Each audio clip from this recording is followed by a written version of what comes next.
नमस्कार मु आपण मानकर शिक्षाचार्य सुदीप्त कुमार पंडा आज मु आपण मानक पाखरे उपस्थापन करिया पई चाहिबी दशम श्रेणी पाठ्यपुस्तकर पद्य विभागर सीतायाः वनगमनम विषयर किछि प्राक सूचना। कारण जिते आम विषय को पठन करि थाउ से विषय पठन करने पूर्व आंभ मान को निहाती भाव में जानिबा दरकार से विषयर प्राक सूचना कौन रही। कारण प्राक सूचना न जानी आम जिते विषयटी को पठन करि थाउ ताहा दोषयुक्त अटे एवं अक्षमणीय मध्य अटे।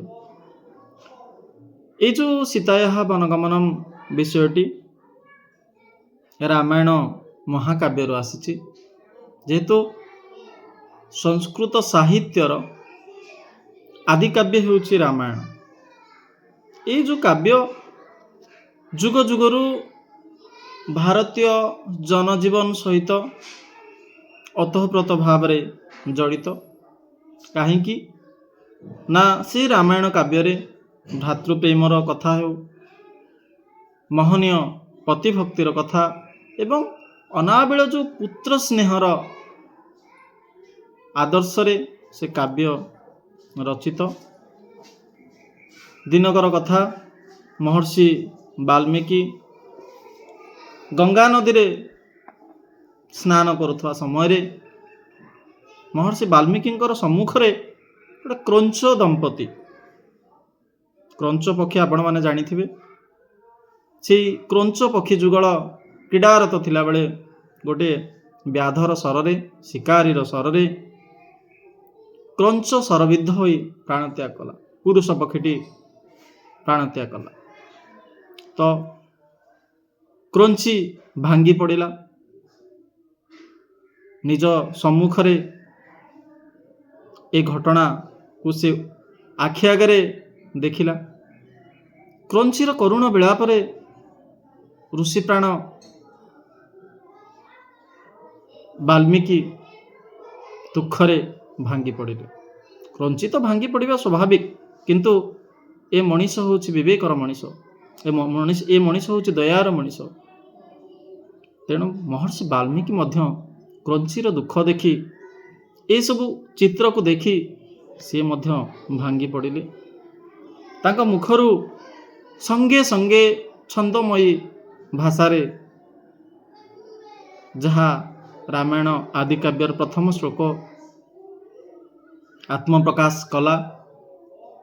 मानिषाद प्रतिष्ठम त्वमगमः शाश्वतिः समा यत् क्रंचो मिथुनादेकमवधिः काममोहितम्। अर्थात रे शबर तो चिरकाल धरी संसार रे प्रतिष्ठा लाभ करि पारिबो नाही, जेहेतु तू क्रंच पक्षी जुगलरू काम मोहित पुरुष पक्षीटी को तू बध कलु ना। से क्रंच केमती ना काम मोहित थिला। यह अक्षमणीय कथा। यही छंदमयी बाणी विशाल महाकाव्य रामायणर जन्मदात्री। आपण माने जानिथिबे ए रामायणर जो कथा भारतीय संस्कृति एवं सभ्यतार एक जीवंत स्मृति चिन्हर गाथा को बहन करिଥାଏ। ए काव्य रे 7टी कांड रही।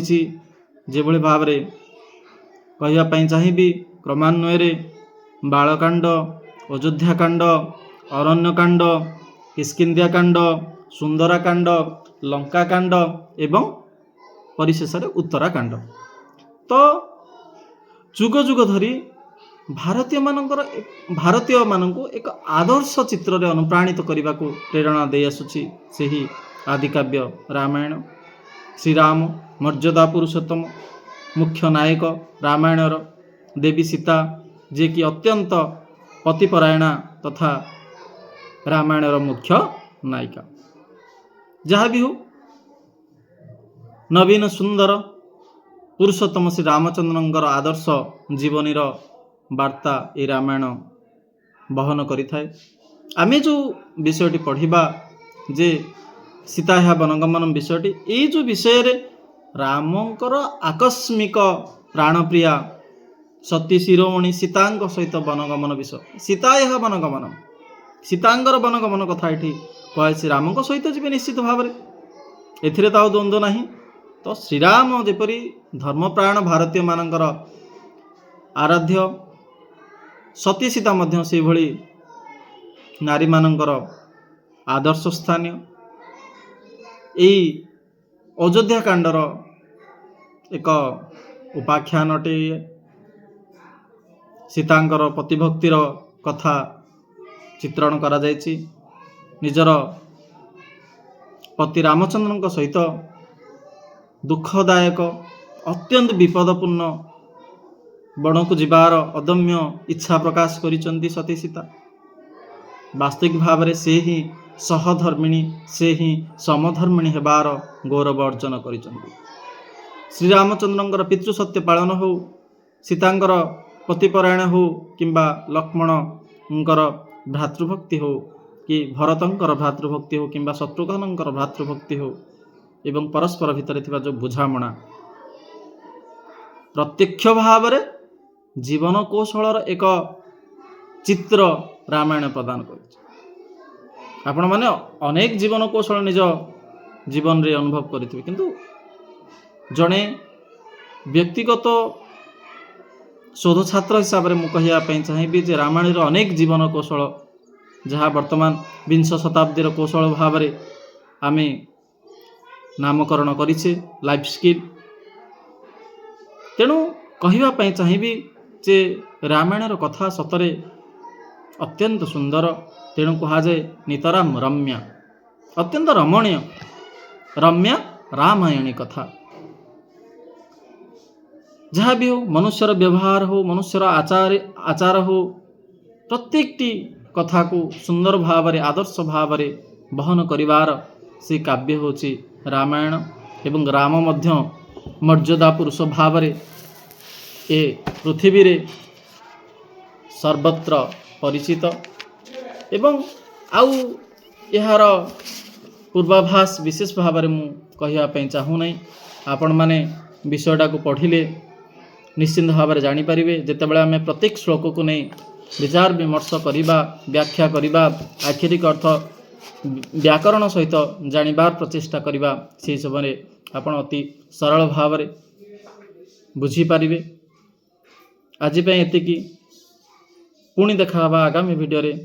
ସମସ୍ତେ ମୋତେ ଧୈର୍ଯ୍ୟର ସହିତ ଶୁଣିଥିବାରୁ ଏବଂ ପରିଶେଷରେ ଦଶମ ଶ୍ରେଣୀର ଛାତ୍ରଛାତ୍ରୀମାନଙ୍କୁ ସମସ୍ତଙ୍କୁ ମୁଁ ପୁଣି ଥରେ ଧନ୍ୟବାଦ ଜଣାଉଛି। ଯେଉଁମାନେ ଭିଡ଼ିଓ ଦେଖିବେ ମତାମତ ଜଣାଇବାକୁ ଜମାରୁ ଭୁଲିବେ ନାହିଁ। ମୁଁ ମୋର ଯଦି କିଛି ତ୍ରୁଟି ରହିଯାଉଛି ତାହେଲେ ମୁଁ ମାର୍ଜନା କରିବା ପାଇଁ ଚେଷ୍ଟା କରିବି। ପୁଣି ଥରେ ସମସ୍ତଙ୍କୁ ଧନ୍ୟବାଦ ଜଣାଇ ଆଜି ପାଇଁ ଏତିକି। ନମସ୍କାର।